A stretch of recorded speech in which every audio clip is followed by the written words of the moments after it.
Indian times news channel में आपका हार्दिक स्वागत है। मैं हूं सत्येंद्र सक्सेना, वही टोपी वाले पत्रकार। देखिए, मैं आपको बताना चाहूंगा, आप काफी समय से इंतजार कर रहे थे वैकेंसियां कब आएंगी, परमानेंट वैकेंसी कब आएंगी। वो समय आपकी वो घड़ी आपकी बहुत नजदीक आ चुकी है। अब मैं आपको विस्तार से इसके बारे में बताऊंगा कि इसकी संख्या कुल कितनी है, कितने पद हैं और कितनी योग्यता है, क्या आयु होगी, ये सारी चीजें विस्तार से मैं बताऊंगा आपको।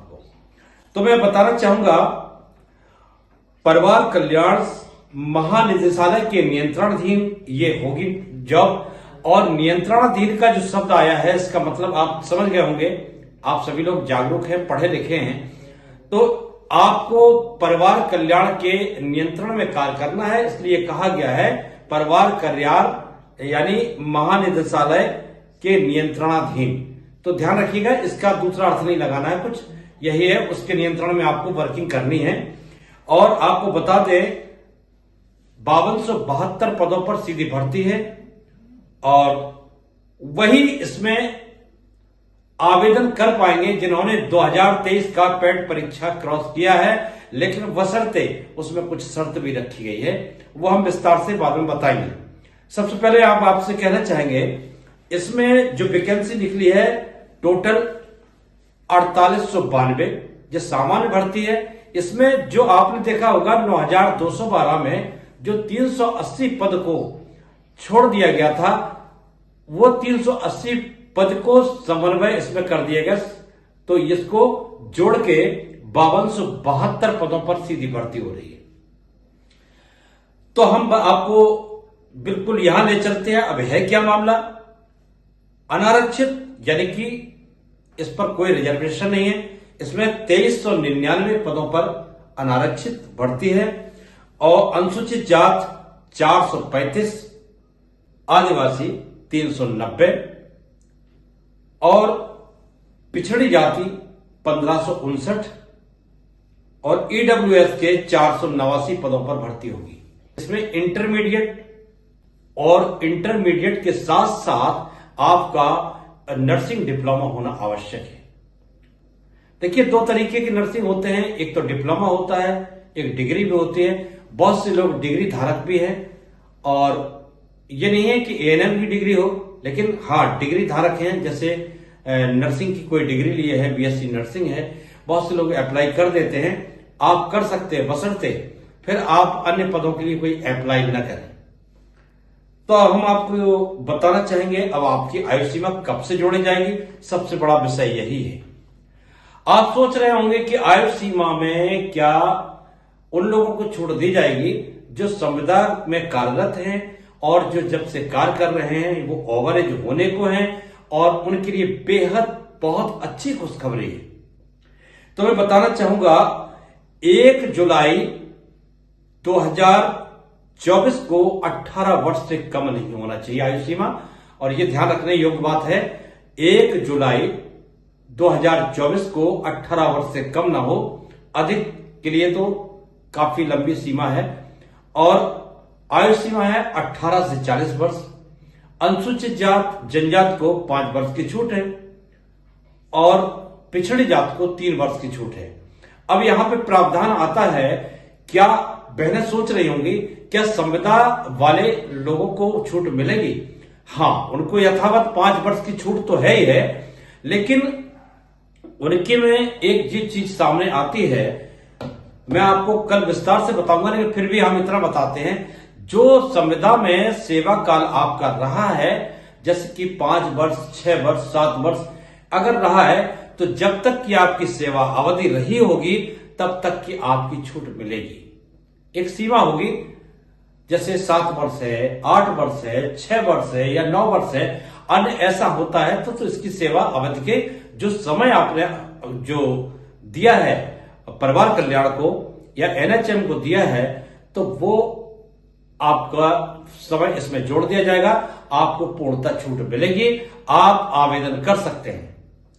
अब समझने वाली बात यह है, शुल्क मात्र 25 रुपए लगेगी। और एक बात को ध्यान रखिएगा, बिल्कुल ध्यान रखें कि वही आवेदन कर सकते हैं जिन्होंने 2023 में पेट परीक्षा क्रॉस की है। अब प्रेट परीक्षा की एक विशेषता यह होगी, आपकी मार्किंग 0 नहीं होना चाहिए, 0 से अधिक हो, चाहे भले आपके 2 या 4 अंक हो, आपको ले लिया जाएगा, आप आवेदन कर सकते हैं।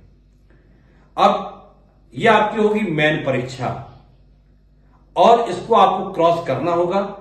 100 अंकों के प्रश्न पत्र होंगे और 100 अंकों में आप ये भी बता दें माइनस मार्किंग है। जब भी कोई क्वेश्चन आप देंगे, कोई एक गलत हो जाता है तो 4 क्वेश्चनों के बीच में एक क्वेश्चन का नंबर कटेगा, यानी कि आपका 25% आपका नंबर काट दिए जाएंगे। जैसे माना कि आपने 100 अंक प्राप्त किए हैं तो 100 अंक आपको बिल्कुल सही हैं और अगर एक अंक कोई गड़बड़ है तो आपके 1/4 अंकों को काट दिया जाएगा। ये ध्यान रखिएगा विशेष तौर से। अब इसमें हम आपको बताएंगे ट्रिक क्या होती है, किस तरीके से आप इस परीक्षा को पास कर सकते हैं और ऐसी बेहतरीन ट्रिक बताएंगे कि आप निश्चित रूप से सफलता प्राप्त करेंगे। और ये आजमाई हुई है 9212 की परीक्षा में, वो हम आपको बताएंगे कि कहां अभ्यर्थी गुमराह हो जाते हैं, कहां परेशान हो जाते हैं। अब हम इसकी अंतिम तिथि आपको बताना चाहते हैं। अंतिम तिथि, आवेदन की जो अंतिम तिथि है, आवेदन करने की तारीख जो है 28 अक्टूबर है 2024। आप आवेदन करेंगे 28 अक्टूबर से आपका आवेदन प्रारंभ हो जाएंगे और अंतिम तिथि है 27 नवंबर 2024 रात्रि 12 बजे तक। तो ध्यान रखिएगा। और 28 अक्टूबर 2024 से आवेदन प्रक्रिया प्रारंभ हो जाएगी और आवेदन प्रक्रिया प्रारंभ होने के बाद जब 27 नवंबर की तिथि आएगी वो अंतिम तिथि होगी।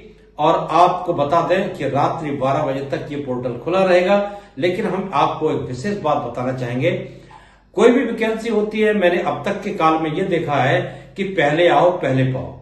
इसके चक्कर में मत बैठे रहो कि वैकेंसी बहुत लंबी है, कोई टेंशन की बात नहीं है, वही लोग रह जाते हैं पीछे। तो जितनी जल्दी हो सके आप लोग अपने करिएगा। और मैंने पहले बहुत वीडियो डाले थे, आपको बताया था कि आपको दस्तावेज क्या क्या लगने हैं, आप अपनी तैयारी करें। और मैंने ईडब्ल्यूएस के लिए खास तौर से कहा था, तो ईडब्ल्यूएस के बारे में बता दें हम कि ईडब्ल्यूएस के जो प्रमाण पत्र हैं वो अपने प्रमाण पत्रों को तैयार करवा लें। और आपको विशेष तौर से मैं आपको बताना चाहूंगा ईडब्ल्यूएस के बारे में, जिनके ईडब्ल्यूएस प्रमाण पत्र जो है 1/4/2024 से 27/11/2024 के मध्य बनाए गए हैं और जिनका 2024 और 25 के लिए जो वैलिड है, मान्य है, वैधता रखते हैं, वही इसमें ईडब्ल्यूएस का प्रयोग करें, जिनको फायदा हो सकता है। अगर अन्यथा, और यह भी ध्यान रखिएगा कि ईडब्ल्यूएस पर ही वैकेंसी जाकर फंसती है, तो हमेशा बहुत सोच समझ के काम करें, वैकेंसी फंसने भी ना पाए। आप आवेदन करें, आवेदन करने के बाद आप अपना प्रिंट आउट अवश्य लें।